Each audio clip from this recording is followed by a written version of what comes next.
আরেকটা ঘটনা শুনেই এবং সেই ঘটনাটি আমি আপনার কাছে আবার আসছি। আপনার নামটা আরেকবার বলবেন। হ্যালো এগেইন, আমি আশিকুর। আর এই ঘটনাটা কারসঙ্গে এটা ফিট বা বলেন লাক যাই হোক, এটা কারসঙ্গে ছিল। সো এটা ছিল যখন আমি ক্লাস 9-এ উঠছি। ক্লাস 9-এ তখন আমরা আমার পুরো ব্যাচ প্ল্যান করি যে এই ভূত জিনিসটা সবচেয়ে বেশি মানে গুরুত্ব দেয় সবাই। জিনিসটা একদম উইয়ার্ড এবং সবচেয়ে এক্সট্রাঅর্ডিনারি বলতে পারেন। সো প্ল্যান করি যে আমরা একটা গ্রেভিয়ার্ডে যাব, মানে সেন্ট হেলেন স্কুল যেটা ছিল ওটা খুব মানে মেয়েদের মিশনারি স্কুল, তো খুব বড় ছিল। সো লাইক ওখানে মানে বলা যায় যে সন্ধ্যা 7টার পরে কেউ যায় না এবং আসেও না রাস্তাটা দিয়ে। সো আমরা প্ল্যান করি যে ওখানে একটা অ্যাবান্ডেন্ট গ্রেভিয়ার্ড ছিল লাইক স্কুলের সামনে একটা বড় গ্রাউন্ডটা ক্রস করলে এজ মানে মাউন্টেনের সেই এজটা আর একটু নিচে নামলেই গ্রেভিয়ারটা দেখা যেত। মানে গ্রেভিয়ারটা আইতোতে ঠিক মোটামুটি বড়, আর ওখানের মধ্যে মানে এখন কেউ যায় না। সো নর্মালি মোটামুটি বড়, আর ওখানের মধ্যে মানে এখন কেউ যায় না। সো নর্মালি প্ল্যান করি যে ওদিকে যায় থাকবো, সন্ধ্যা 7টার পরে যাব, দেখি কতক্ষণ থাকতে পারি, যতক্ষণ ঘুম না আসে ততক্ষণ থাকবো। সো যাই, আমাদের পুরো 7 জন আমরা 7 জন ছেলেরা যাই, প্ল্যান করি ওদিকে যাই। সো ঢোকার আগে আমরা আমাদের যা যা লাগবে, খানা, টর্চ, যা যা লাগবে, মানে যা যা লাগার জিনিস, প্রয়োজনীয় জিনিস আমরা সব নিয়ে যাই। সো যাই ওদিকে 7টা বাজে ওখানে বসি, এবং গ্রেভিয়ার্ড দিয়ে ঢোকার সময় তখন গ্রেভিয়ার্ডের রাস্তাগুলি মানে এক জায়গা থেকে এক সিমেট্রি থেকে এক সিমেট্রি লাইক যে ডিস্টেন্সটা লাইক অনেক চিকন ছিল। সো আমাদেরকে একটা লাইন ধরে যেতে হয়েছে। সো আমি ছিলাম প্রথমে, আর তারপর আমার ফ্রেন্ডরা ফলো, আর লাস্টে থাকলে মানে ভয়টা লাগে যে পিছন দিয়ে কেউ হাত দিয়ে ধরে, ওরকম ভয়টা লাগে। সো ফার্স্টে ছিলাম আমি। যাওয়ার সময় তখন গ্রেভিয়ার্ডের যে নামগুলি ওগুলি পড়ে পড়ে যাচ্ছিলাম আর কি, এই নান, এই সিস্টার, এই ফাদার জোসেফ, এরগুলি নামগুলি ছিল, পড়ে পড়ে যাচ্ছিলাম। সো যেতে মাঝখানে ঠিক আগে একটা খুঁড়ি, মানে অর্ধেক ভাঙা খুঁড়ি, মানুষের একটা অর্ধেক, বললাম যে না জিনিসটা ধরিস না, কিছু একটা হইতে পারে, এগুলি ধরা ভালো না, এগুলি কি আনপিওর হইতে পারে জিনিসগুলি, ধরিস না। সো আমরা রাইট টার্ন নিয়ে আমরা ঠিক এজে জায়গা, এজের মধ্যে একটা স্পট ছিল বসার জন্য। তো ওদিকে গিয়ে বসলাম। তো প্ল্যান করলাম যতক্ষণ পর্যন্ত কিছু না এদিকে বসি, তারপরে গিয়ে একটা রাউন্ড টাউন মারা আসবে পরে। তো বসি 7টা, তখন বাজে 7:30 ওরকম কিছু কাছাকাছি। ওখান থেকে মানে পুরো কারসঙ্গে পুরো টাউনটা ভিউ দেখা যায়। মানে স্মল ছোট ছোট লাইট গুলি, ঘরের লাইট গুলি, পুরো হিলের মধ্যে ছোট ছোট লাইট গুলি দেখা যাচ্ছে। জিনিসটা অনেকে ফোন নিয়ে কথা বলতেছে, অনেকে যে যার কামে ব্যস্ত, সব বসেছিলাম ওদিকে। সো এভাবে করে করে পুরো 9টার দিকে পুরো কাশিয়ান লাইট, পুরো লাইট গুলো বন্ধ, শুধু একটা দুটা লাইট দেখা যাচ্ছে উপর থেকে। সো বসেছিলাম। সো হঠাৎ করে মানে এই জিনিসটা কেউ মানে কোনো ধ্যানই দেয়নি, হঠাৎ করে গড়ানো শব্দ পাইছি আর কি আমরা, মানে গড়ানো কিছু একটা গড়ায় গেছে। এটা শুনে তখন আমার ফ্রেন্ড বলে যে শুরু হয়েছে, চল ভিতরে যাই। সো আমরা বলি, প্ল্যান করি না একটু পরে যাই, জিনিসটা একটু গভীর হোক তারপরে যাবো, না বসে হোক তারপরে যাবো, না বসে চল এখন বেশি দেরি করলে আপনি, এখন বোরিং লাগতেছে, এখন ঘুম আসতেছে। সো উঠি, তো সবাই লাইন ধরে যাওয়া শুরু করি। সো লাস্টে ছিল আমার ফ্রেন্ড থাইল্যান্ড থেকে ড্যাং, ও সবার লাস্টে ছিল। সো ও ফোনে কথা বলতেছিল আর আমরা যাচ্ছিলাম। সো যেতে ও চিল্লাচ্ছে এই লাইটটাতে, মানে লাইটটাতে কাকে বসে শুনি নাই। তো আমরা পরে নামগুলো পড়ে যাচ্ছিলাম। সো আবার চিল্লেছে লাইটটাতে। তখন মানে আমার কাছে ছিল লাইটটা, তখন আমি চিন্তা করছি কার সাথে কথা বলতেছে।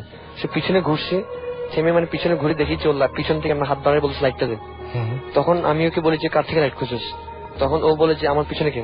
তোর পিছনে কেউ নাই। তখন মানে ও একটু ভয় পায়, মানে চুপ আমাদের দিকে তাকে দৌড়ায় আসে, এসে বলে যে আমার পিছনে কেউ ছিল। আমি বলছি ফাইজলামি করছ, তোর পিছনে কেউ ছিল না। তখন ও বলেছে না, আমি পায়ে হাঁটার সময় আমার পায়ে এসে বাড়িও খেয়েছি আমি। জিনিসটা বসে বাদ দে, ওগুলো বাদ দে, হাট সামনে চল। তো যাচ্ছিলাম, সামনে যাই যেতে তখনই মানে এই টার্নিংটা যেখানে আমরা খুঁড়িটা পাইছিলাম, ওদিকে যাই দেখি যে খুঁড়িটা নাই। তখন আমার আগে ফ্রেন্ডের দিকে তাকে হাসিটা দিচ্ছি, তখন হাসি দিয়ে বলি, যোগ করে বসে যে সিরিয়াসলি বলিনি এই খুঁড়িটা লড়ছে না। তখন ফ্রেন্ড বলে যে ফাইজলামি করিস না, হইতেও পারে খুঁড়িটাই লড়ছে। বলছি ফাইন আছে, যাই হোক। তখন দাঁড়াইছিলাম, চিন্তা করছিলাম নেক্সট স্টেপটা কি করবো, আমরা কেমন ব্যাক যাবো নাকি আবার ফেরত যাবো দিকে। তো এই দাঁড়াইছিলাম, আমাদের ঠিক 3 হাত দূরে একটা সিমেট্রি ছিল। এই সিমেট্রির সামনে উপরের পোর্শনটা ভাঙা। ওদিকে ক্লিয়ারলি বোঝা যাচ্ছিল যে একটা ডার্ক শ্যাডো না ফিগার টাইপের, ক্লিয়ারলি বোঝা যাচ্ছে ডার্ক ফিগার বসে আছে। তো আমার ফ্রেন্ড আমাকে ধাক্কা দিয়ে বলে যে ওইটা কি দেখছস? তখন আমি মানে আমি বলছি কই, চুপ, আসতে সামনে দেখ, সামনে তোর হাতের বাম কর্নারের সামনে দেখ। তো সামনে তাকায় দেখি যে ফিগার, ডার্ক ফিগার, মানে হেজি ছিল, ট্রান্সক্লুশন ছিল, মানে জিনিসটা একটু লক্ষ্য করলে বোঝা যায়। সো আমি সবাইকে বললাম চুপ করে বললাম সামনে দেখ। তো সামনে জিনিসটা দেখছি। এখন আমাদের সবারই মানে যে জিনিসটা এখন যা ভয় টয় মানে সব বাড়া শুরু করছে, এখন কি যাবো গা নাকি থাকবো। তখন আমার ফ্রেন্ডরা বলে যে দাঁড়া, লড়িস না, এখানে চুপচাপ দাঁড়ায় থাক। দাঁড়াইছিলাম। সো আমরা যখন সবাই জিনিসটা দিকে দেখতেছিলাম, ক্লিয়ারলি বোঝা ছিল যে জিনিসটা আস্তে আস্তে ফেড হয়ে থাকে। দাঁড়াইছিলাম। সো আমরা যখন সবাই জিনিসটা দিকে দেখতেছিলাম, ক্লিয়ারলি বোঝা ছিল যে জিনিসটা আস্তে আস্তে ফেড হয়ে যাচ্ছে। মানে আমাদের চোখের সামনে জিনিসটা ফেড হয়ে গেছে। তখন বললাম যে না থাক, জায়গা এখন বোধ হয়ে যাচ্ছে গা। তখন ফ্রেন্ড বলছে না দাঁড়া, এত টাইম নষ্ট করছি, এত দূরে আসছি, একটু দেখেই যাবো। আর এগুলি কিছু না, এগুলি বললে কিছু হবে না, একটু দাঁড়ায় থাক আর একটু দেখি। এরকম দেখার সাথে সাথে তখন বলছি তাহলে এভাবে দেখে দাঁড়ায় না থেকে সামনে চল, সামনে সবাই একটা রাউন্ড মেরে চলে যায়, হবে যা হবে হবে, না হলে নাই। তো হাঁটা শুরু করি। তখনই মানে ওই একই জিনিসটা যেটা আমার আঙ্কেল এক্সপিরিয়েন্স করেছে ফার্স্ট কাহিনীতে, ওই সিলভার লাইটটা আমার চোখে পড়ছে প্রথমে। পড়ার সাথে সাথে আমি ইউ টার্ন মেরে বলেছি চল চলে যাই। This track was downloaded from FusionBD.com. কেন বাইরে তারপরে বলতেছে যে সবে চলে যাই, তখন সবাই পছন্দ করে না থাক না, না বাদ দে, চল চল চল। ধাক্কা দিয়ে ওদেরকে সামনে নিয়ে গেছি এন্ট্রেন্সে, মানে গ্রেভের এন্ট্রেন্সে আমরা আসছি। তখনই মানে দাঁড়াইছি, বসে কি হয়েছে, তখনই পিছন থেকে মাঝখানে যে বুড়া মানে মিড এজের মানুষ একটা সার্কাস্টিক স্মাইল, মানে জোক, মানে আমাদেরকে ফান উড়েছে ওরকম একটা হুম করে একটা স্মাইল দিছে। এটা শুনে মানে শোনার সাথে সাথে সবাই দৌড়, এক দৌড়ে গ্রাউন্ড ক্রস করে গেটে আসছি। তারপরে কেউ কথা বলতেছি না, চুপচাপ সময় একদম নিজের যে এনার্জিটা ব্যাক করার পরে তখন আমি জিজ্ঞেস করছি কি রে কেউ করছস?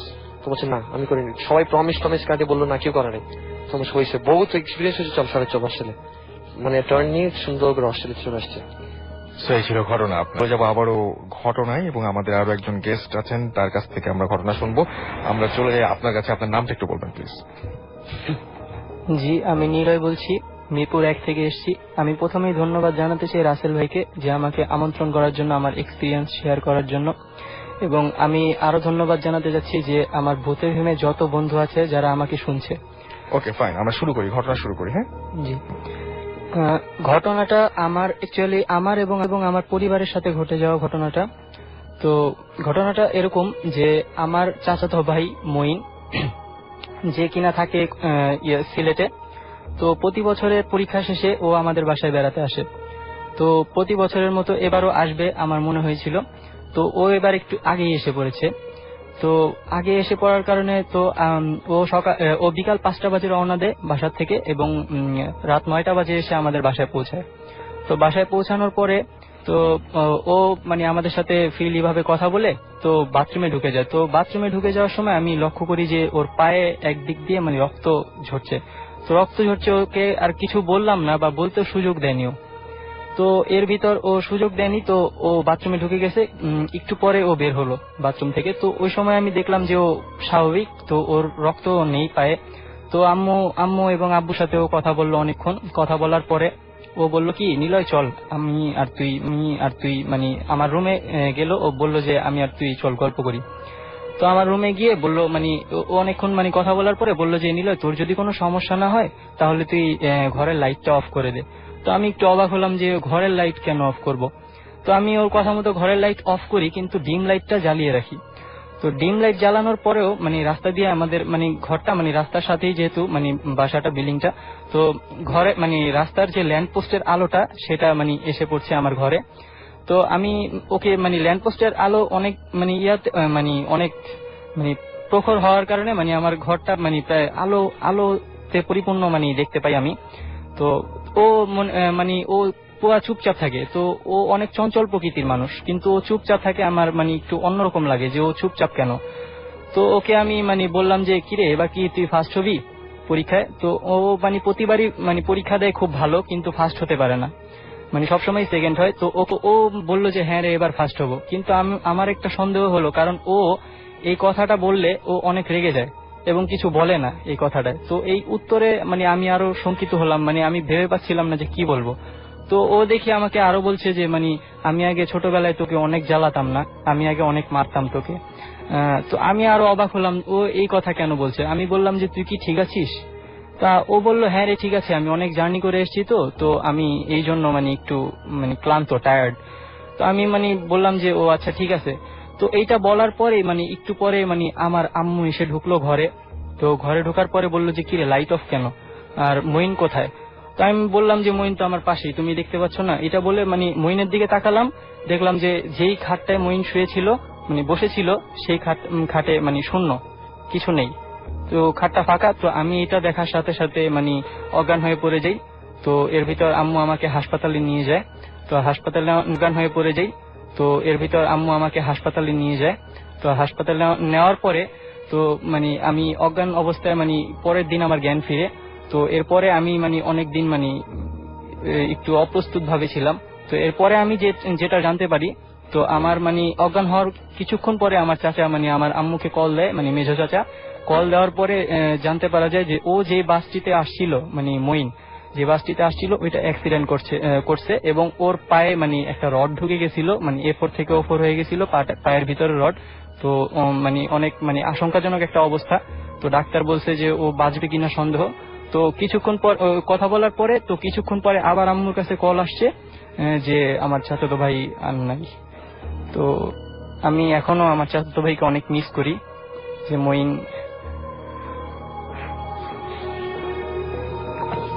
সরি। ওকে, না, নো প্রবলেম, আমি বুঝতে পারছি। এবং আপনি আপনার যে মানুষটি মারা যাবে তার সাথে কিছুক্ষণ আগে আপনার সাথে দেখা হয়েছে এবং তার সাথে আপনি কথা বলেছেন এবং একটা পর্যায়ে আপনার কাছে সে ছোটবেলার সেই ঘটনাগুলো তুলে ধরেছিল এবং বলছিল যে হ্যাঁ, ছোটবেলায় তোকে অনেক মেরেছি। মানে মৃত্যুর আগে হয়তো আপনার সাথে সম্পর্ক ভালো ছিল বলেই শেষ মুহূর্তে আপনি তাকে পাশে পেয়েছিলেন বা দেখতে পেয়েছিলেন। এবং এই ঘটনাটা আসলে খুব, কি বলবো, যে মানুষকে বললে কেউ হয়তো সহজে বিশ্বাস করতে চাইবে না যে এরকম একটা ঘটনা ঘটে কিনা, বাট আপনি একদম সামনে সামনে দেখেছেন এবং আপনি আপনার মা যখন আপনাকে এসে বলে সেই মুহূর্তে আপনি বলেছেন যে হ্যাঁ, মঈন তো এখানেই রয়েছে। এটা খুবই অদ্ভুত এবং এরকম অদ্ভুত ঘটনা মানে অনেক খুব আশ্চর্য লেগেছে আমার কাছে। বাট আপনি হ্যালো লিসেনার্স, আমি আসিফ, আমি শান্তিনগর থেকে এসেছি। ওকে, প্রথমে রাসেল ভাইকে থ্যাঙ্কস আমাকে আমন্ত্রণ জানানোর জন্য। আচ্ছা, প্রথম আমি যে ঘটনাটা শেয়ার করব, এটা ঠিক আমার সাথে আরো 5 জন ছিল। মানে আমরা 4 ফ্রেন্ড আর 2 মামা মিলে আমরা গত বছর নভেম্বরে ঈদের পরে আমরা বান্দরবনে নাফাকুম ঝর্ণা দেখতে যাচ্ছি। এটা প্ল্যান করছি। তো আমরা বাসে না যেয়ে আমার এক ফ্রেন্ডের গাড়ি নিয়ে যাই, কারণ আমার ওই ফ্রেন্ডের আব্বা আর্মিতে ছিলেন। তো ওখানে বান্দরবন যেহেতু আর্মিদের এলাকা, এই কারণে ওখানে আমাদের কোনো গাড়ি নিয়ে ঘুরতে সমস্যা হবে না, তো সেই কারণে। তো ওই যে ফ্রেন্ডের গাড়ি নিয়ে যাচ্ছি। তো আমরা ঢাকা চিটাগাং রোডে রাত্রে তখন 1:30 থেকে 2টা বাজে। এই সময় হঠাৎ করে ঢাকা চিটাগাং রোডে আমাদের গাড়িটা নষ্ট হয়ে যায়। তো আমাদের যে ফ্রেন্ডের গাড়ি নিয়ে গেলাম, তো ওর আবার নিজের গ্যারেজ আছে, তো এই কারণে ওর নিজেই গাড়িটা আধা ঘন্টার মধ্যে ঠিক করে ফেলে। তো ঠিক করে ফেলার পরে আমরা আবার রওনা দেওয়ার ঠিক 20 মিনিট পরে আমরা একটা বাজার পার হই। বাজার পার হওয়ার পরেই আমরা যে রাস্তা দিয়ে যাচ্ছি, তারপরে হঠাৎ করে দেখুন যে রাস্তাটা খুব শূন্য, গাড়ি আমাদের 80 থেকে 90 মাইল স্পিডে যাচ্ছে। তো এই অবস্থায় হঠাৎ একটা মেয়ে আমাদের সামনে চলে আসে। এখন আমরা যে স্পিডে গাড়িতে যাচ্ছি, তা আমরা ওই মেয়েটার উপর দিয়ে গাড়ি চালিয়ে যাই। তো মানে তখন আমার গাড়িতে সবাই খুব ঝাঁকুনি খাই। তো পেছনে ঘুমাচ্ছিল, আমি নিজে জিনিসটা দেখছি যে একটা মেয়ে সামনে চলে আসছে, আর যে চালাচ্ছিল আমার ফ্রেন্ডটা ও দেখছে। দেখার পরে তো আমরা গাড়িটার সাথে থামায় দিই, যে একটা অ্যাক্সিডেন্ট। তো আমরা গাড়ি থেকে নামি। তো ঝাঁকুনিতে সবাই জেগে গেছে। তো সবাই নামার পরে হঠাৎ আমরা পেছনে গিয়ে দেখি যে ওখানে লাশ নাই, কোনো লাশ নাই। ওখানে একটা কুকুর মরে পড়েছে, কালো কুকুর মরে পড়েছে। তো আমরা ব্যাপারটা খুব উইয়ার্ড মনে হয়, যে ব্যাপারটা আসলে আপনার সামনে দেখলেন একটা মেয়ে এবং তার উপর দিয়ে যাওয়ার পরে গাড়িটা আপনি অ্যাক্সিডেন্ট হয়েছে আমরা দেখলাম, দেখলেন যে একটা কুকুর মরে পড়ে রয়েছে। তো এরপরে তো আমাদের মধ্যে ভয়টা একটু কাজ করতেছিল, আবার একদিকে আমরা একটু রিল্যাক্স হয়েছি যে না, আমরা তাহলে কোনো অ্যাক্সিডেন্ট করি নাই। তো এরপরে আমরা যাওয়ার পরে আমরা চিটাগাং পার হয়েছি। চিটাগাং পার হয়ে যাওয়ার পরে আমরা বান্দরবনের রোডে উঠছি। তো এই সময় আমার ফ্রেন্ড বলতেছে যে তুই এবার ড্রাইভ কর। তো আমি ড্রাইভ সিটে বোরাকা প্রচুর এবং উঁচু নিচু। তো এই বাঘ থেকেও অপর পাশে বাঘ দেখা যায় না, এমন অবস্থা। তো আমি ড্রাইভ করতেছি, তো একটা অনেক বাঁকানো মোড় নিতেছিলাম।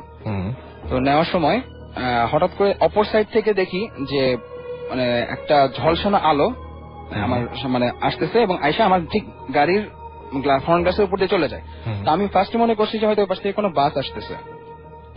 তো আমি সাথে সাথে ব্রেক করি, কিন্তু মানে ব্যাপারটা হওয়ার কথা না, কারণ বান্দরবনের রাত ওইটা তখন 3:30 বাজে। হওয়ার কথা না এই কারণে যে বান্দরবনের রোডে ঢাকা থেকে মাত্র 5 থেকে 6টা বাস যায়, আর ওখান থেকে 10-11টার মধ্যে সবগুলা বাস ব্যাক করে।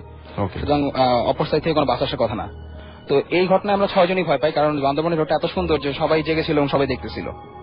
তো গাড়ি ব্রেক করার পর সবাই দেখে, মানে আলোর ঘটনাটা সবাই দেখছে। তো এরপরে আমাদের সাথে আর কোনো ঘটনা ঘটে, আমরা সেফলি বান্দরবান পৌঁছাই। ওই দিনই আমরা বিকালে থানচি চলে যাই। তো পরের দিন আমরা রেমাকৃতে যাই। আমাদের সেনাবাহিনী যে ওখানে বিডিআর যারা আছে তাদের ওখানে গাড়ি রেখে তো আমরা রেমাকৃতে চলে যাই। নাফাখুম ঝর্ণা দেখে আমরা সেই রেমাকৃতে থাকতেছি। তো এই বলে রাখা ভালো যে থানচির পরে ওখানে স্বাস্থ্যসম্মত কোনো টয়লেট নাই।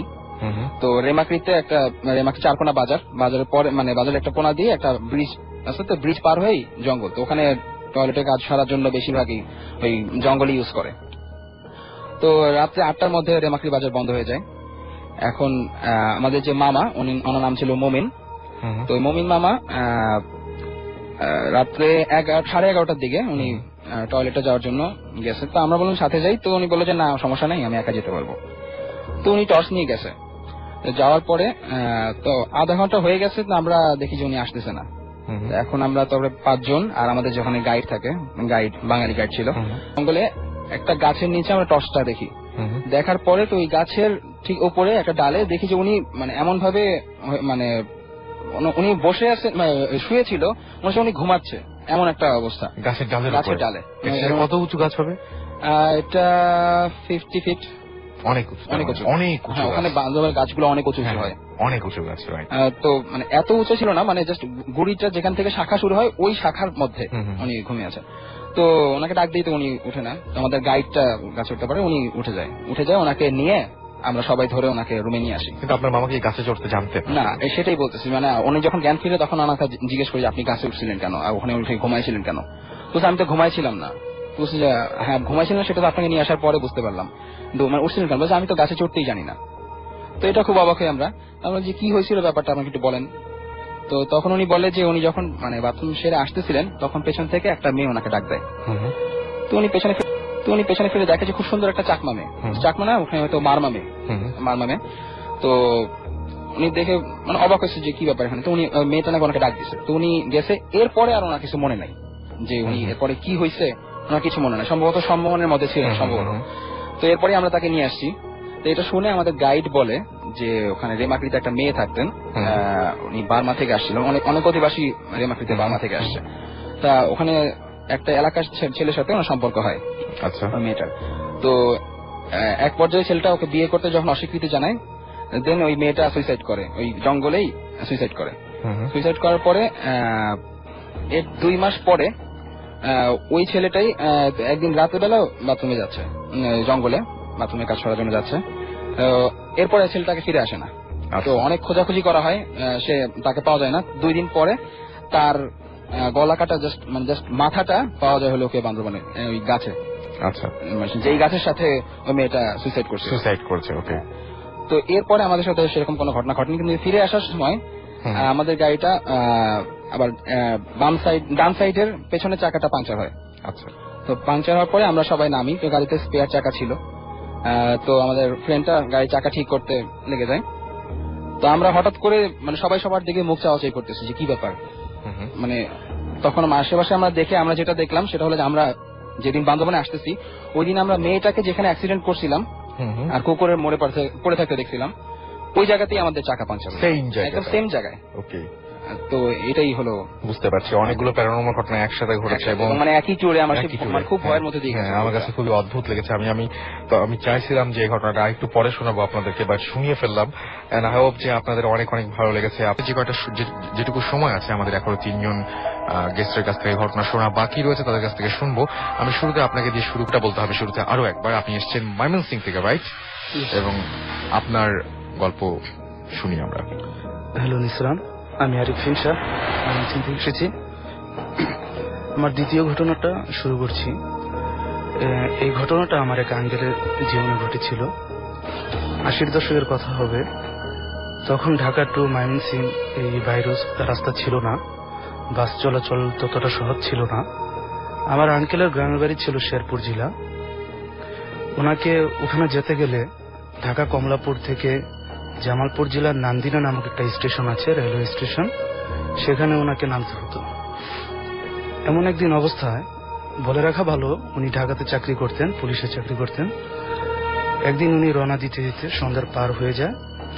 তখন ট্রেন এত যাতায়াত ভালো ছিল না, ইন্টারসিটি যাকে বলে এতটা সহজ ছিল না, ওনাকে লোকাল ট্রেনে উঠতে হয়। রাত তখন আনুমানিক, যাকে বলে এতটা সহজ ছিল না, ওনাকে লোকাল ট্রেনে উঠতে হয়। রাত তখন আনুমানিক 11টা থেকে 12টা বাজবে। নান্দিনা স্টেশনে একটা ট্রেন এসে থামে, আর সেটাই থাকে সাধারণত লাস্ট ট্রেন। এরপর আর কোনো ট্রেন থাকে না সেদিন। আর ওনাকে যেতে হতো নান্দিনা থেকে ব্রহ্মপুত্র নদে, ফেরি ঘাট আছে একটা, ওপারে যেতে হয় নৌকা দিয়ে। সেখানে একটি ফেরি থাকতো, লাস্ট ফেরি। ট্রেনটা আসার পর যে যাত্রীরা আসে তারা উঠবে, এরপর আর কোনো নৌকা পাওয়া যায় না। যাই হোক, উনি ঘাটে গেলেন, একটি নৌকা পেলেন, নৌকাতে উঠলেন। পাশাপাশি ওনার সাথে যারা ট্রেন দিয়ে আসছেন তারা উঠলেন। ওনার সাথে বেশি লোকজন হবে না, এই তো 6 থেকে 7 জন হবে। আর নৌকা পার হওয়ার পরে সবাই একসাথে হাঁটলেন। যেহেতু 80 দশকের কথা, তখন যাতায়াত ব্যবস্থা এতটা ভালো ছিল না, ওনাকে হেঁটে হেঁটে যেতে হচ্ছে। আর রাতটা ছিল, আধা পোলো ছিল। আর হাঁটতে হাঁটতে যখন ওনারা যাচ্ছেন একজন একজন করে করে, একটা সময় আমার আঙ্কেল একা হয়ে গেলেন, অর্থাৎ অন্য যারা ছিল তাদের বাড়ি ঘরে ওনারা চলে গেছেন। তারপরে আমার আঙ্কেল যাচ্ছেন, হেঁটে হেঁটে যাচ্ছেন, ওনার পরিচিত রাস্তা, এর আগেও উনি বহুবার এই রাস্তা দিয়ে গিয়েছেন। এমন অবস্থায় উনি হঠাৎ দেখতে পেলেন ওনার সামনে দিয়ে একটি সাদা বিড়াল হেঁটে আসছে। উনি এটাকে স্বাভাবিকভাবেই নিলেন। তাছাড়া ওনার জীবনে এই ধরনের এই অশরীরী ঘটনা বা ভৌতিক ঘটনা ঘটেছে, এই জন্য উনি এগুলো অনেকটা অভ্যস্ত।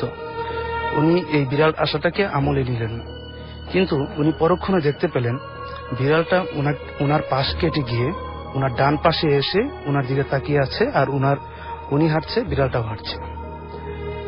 কিছুক্ষণ পর উনি তাকিয়ে দেখলেন বিড়ালটা নেই, পিছনে ফিরে দেখলেন কিছু নেই, আর ওই বিড়ালটাও নেই। এর কিছুক্ষণ পর উনি হাঁটছেন, ঘটনা ঘটলো, তখন আর বিড়াল নয়, একটি কুকুর। কুকুরটা ওই বিড়ালটার মতোই হেঁটে আসছে। ওই বিড়ালটার মতোই ওনার পাশ কেটে চলে গেল কুকুরটা। কিছুক্ষণ পরে দেখা গেল ওনার ডান পাশে এসে বিড়ালটার মতোই করছে, ওনার দিকে তাকিয়ে আছে, উনিও হাঁটছে, কুকুরও হাঁটছে। এটা চলে গেল। কিছুক্ষণ পর উনি আবার তাকালেন পিছনে, দেখলেন কুকুর নেই বা বিড়াল নেই। এভাবে চলতে থাকলো, উনি হাঁটছেন। একটা সময় দেখলেন ওনার বাম পাশে ছিল ধানি জমি, তখন ধান ছিল না, জমিগুলো ছিল। ওই জমি থেকে রাস্তা পার হয়ে কিছু মহিষ, কালো মহিষ, যারা গ্রামে থাকেন তারা চিনে থাকবেন, ওই মহিষগুলো এই রাস্তা ক্রস করে চলে যাচ্ছে। একটা, দুইটা, তিনটা, এরকম করে একটা সময় দেখলেন অনেকগুলো মহিষ পার হয়ে গেল। এর কিছুক্ষণ পর যখন মহিষ শেষ হয়ে গেল, কিছুক্ষণ পর দেখতে পেলেন যে ওই শূকর, বেশ কিছু শূকর, ওগুলো হেঁটে যাচ্ছে, পার হচ্ছে। পর দেখতে পেলেন যে ওই শূকর, বেশ কিছু শূকর, ওগুলো হেঁটে যাচ্ছে, পার হচ্ছে।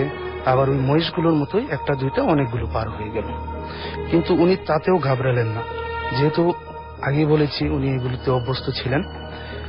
এর বেশ কিছুক্ষণ পর এই দুইটা ঘোড়া ওনার দিকে টকবগিয়ে দৌড়িয়ে আসতেছে। এবারও ওনার সামনে এসে ওনার বাম পাশ কেটে চলে গেল, কিন্তু ওই বিড়াল আর কুকুরের মতো ওনার দিকে তাকালেন না। যাই হোক, এরকম করে একটা সময় দেখা গেল যে কিছু মহিষগুলো আবার আসতে শুরু করলো ওনার সামনে দিকে। এবার সবগুলো, দুইটা ঘোড়ার মতো, দুইটা না, অনেকগুলো মহিষ ওনার দিকে দৌড়িয়ে আসছে, অর্থাৎ ওনাকে ভয় দেখানোর জন্য। কিন্তু মজার ব্যাপার হচ্ছে বা ভাবার বিষয় হচ্ছে, ওনাকে আক্রমণ করার জন্য ওগুলো কোনো কিছু আসেনি, ওনার পাশ কেটে চলে যাচ্ছে সবগুলি।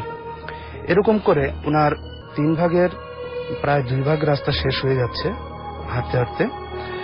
উনি আস্তে আস্তে একটা জায়গা আছে ওখানে, চরখারচর নামে একটা জায়গা, জামালপুরে এখানে যারা থাকেন তারা চিনে থাকবেন। আর ওখানে একটা স্কুল আছে, সেই স্কুলটা দেখার পর উনি ভাবলেন অনেক দূর তো হাঁটলাম, একটু রেস্ট করে নিই। এরপর উনি স্কুলের বারান্দায় গেলেন, গিয়ে দেখলেন সেখানে কিছু বেঞ্চ আছে, ছাত্রছাত্রী যেখানে বসে, ওই বেঞ্চগুলোতে বারান্দায় থাকে, ওগুলোতে উনি বসলেন।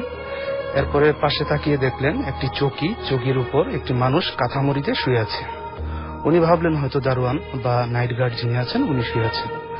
যাই হোক, উনি বসে যখন রেস্ট করছেন, তখন হঠাৎ মনে পড়লো যে ওনার কাছে সিগারেট আছে।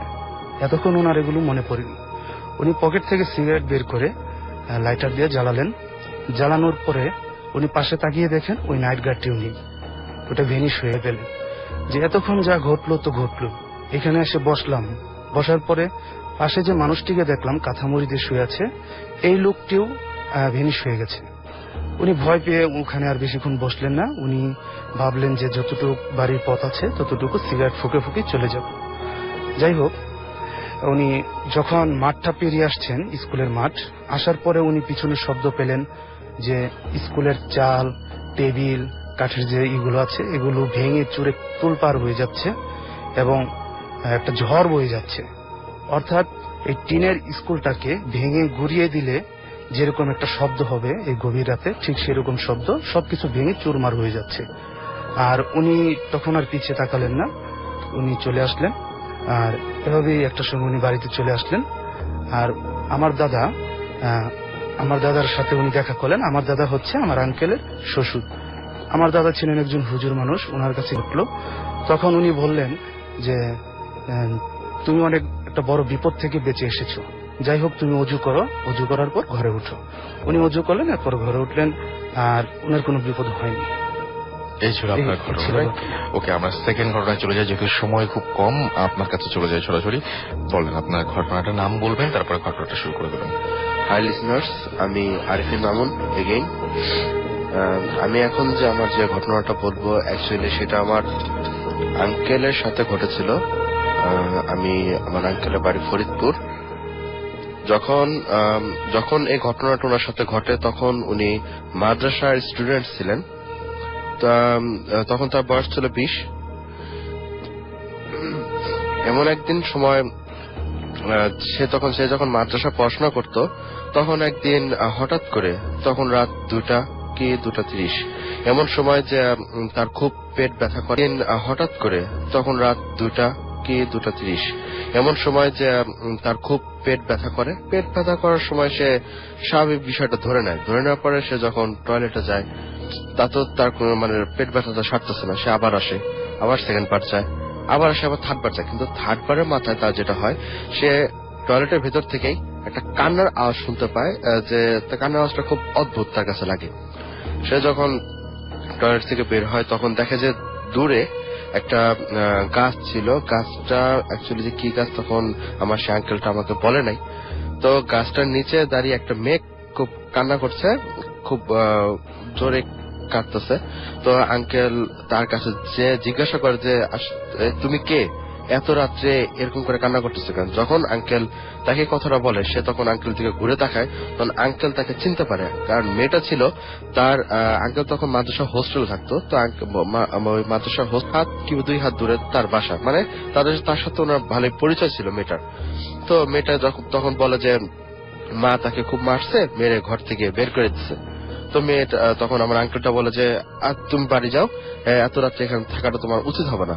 তখন আমার আঙ্কেল তখন মেয়েটাকে বাড়ি পর্যন্ত এগিয়ে দেওয়ার পর আঙ্কেল যখন তার রুমে ব্যাক করে, তখন আঙ্কেল তার শরীরটা অনেক গরম গরম লাগতেছে। তা আঙ্কেল তখন বুঝতে পারেনি। ঠিক তার 5-10 মিনিট পরে আঙ্কেলের রুমের যে চালের যে ফাঁকা জায়গা থাকে, অ্যাকচুয়ালি একটা শেপার পর চাল আর দেয়ালের মাঝখানে যে ফাঁকা জায়গাটা, তো ওই ফাঁকা জায়গা থেকে হঠাৎ আগুনের গোলার মতো একটা প্রবেশ করে। আঙ্কেল বিষয়টা দেখে খুবই ভয় পেয়ে যায়। ভয় পেয়ে যখন পিছনেটা বসে, তখন দেখে যে ওই আগুনের গোলাটা সে মেয়ের শেপ নিছে। তখন আঙ্কেল বিষয়টা এত ভয় পেয়ে যায়, তখন যে তুমি ভয় পেও না, আমি তোমার কোনো ক্ষতি করবো না। আমি অ্যাকচুয়ালি সে মেয়েটা না, আমি একটা পড়ি। তোমাকে দেখে আমার খুব ভালো লাগছে। আমি তোমাকে অনেক আগের থেকে তোমাকে ফলো করতেছিলাম, কিন্তু তোমাকে দেখা দিতে পারিনি। তো আজকে আমার সময় আসছে, তখন আমি তোমাকে দেখা দিচ্ছি। তো আমি তোমার কোনো ক্ষতি করবো না, জাস্ট তোমার সাথে তোমাকে হেল্প করবো, বিভিন্ন রকম সাহায্য তোমাকে করবো, তুমি ভয় পেও না। তো এইভাবে আমার আঙ্কেল যখন মাদ্রাসায় থাকে, তো হোস্টেল থাকার সময় এরকম করে। এই ঘটনা কিন্তু অনেক বড়, আমি যে আপনাকে যেন বাইরে বলতে বলিনি।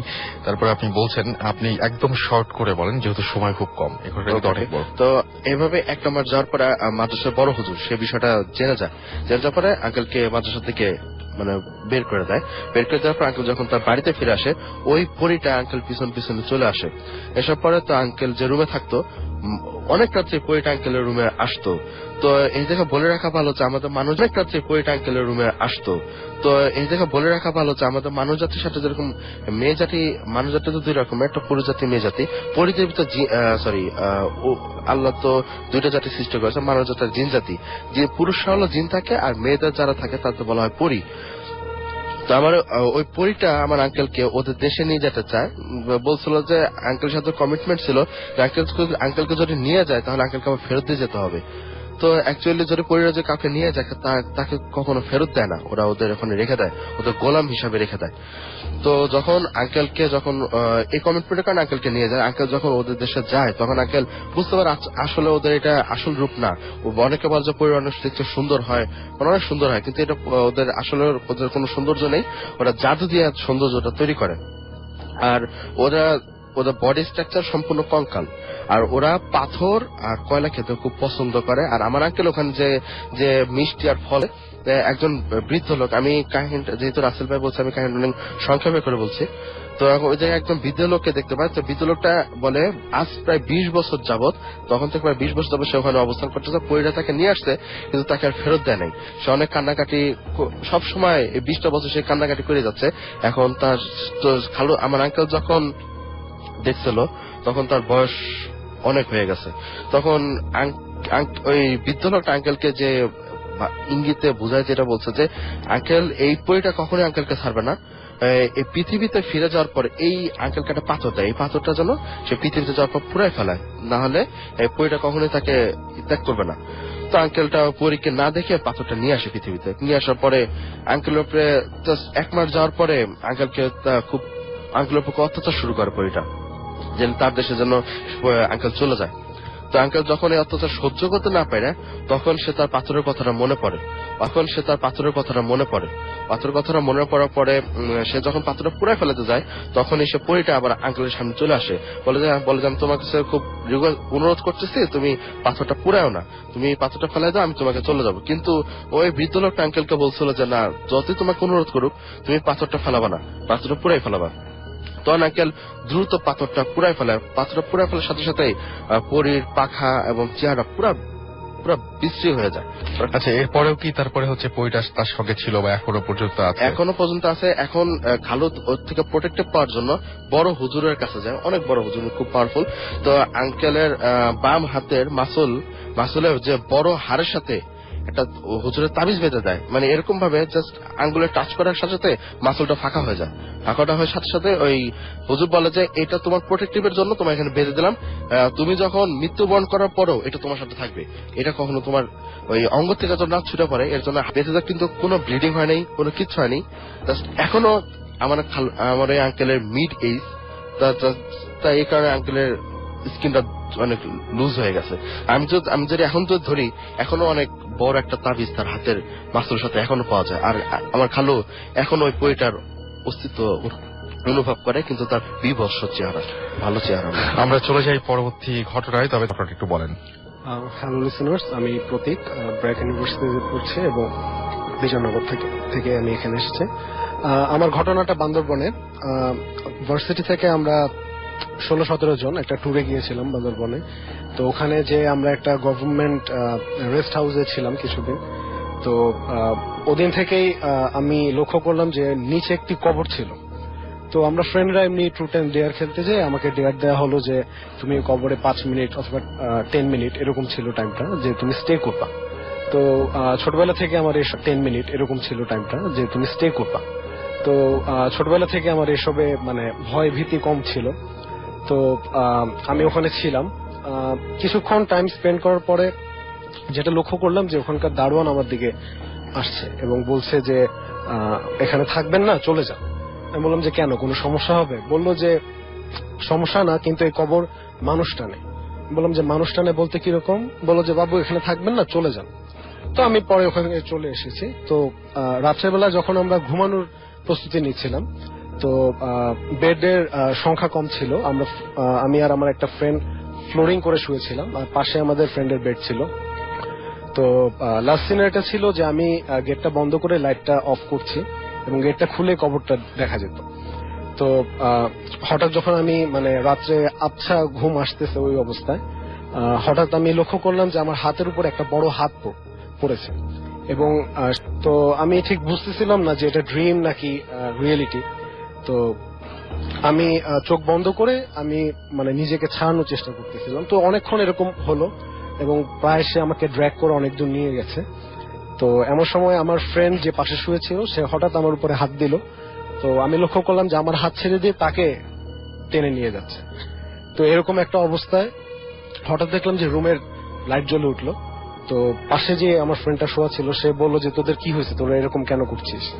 তাই আমি বললাম যে তুই আমাদের সাথে কেন দুষ্টামি করতেছিস, এই রাত্রে হাত ধরে কেন টানাটানি করছিস? বলছে না, আমি তো তোদের গঙ্গানির আওয়াজ পেলাম, তোদের কি হয়েছে এটা জানতে আমি লাইটটা অন করেছি। তো এই ছিল মোটামুটি কাহিনী। যে সেদিন সেটা কি ছিল আমি নিজেও বলতে পারবো না এবং আমার পাশে যে ফ্রেন্ড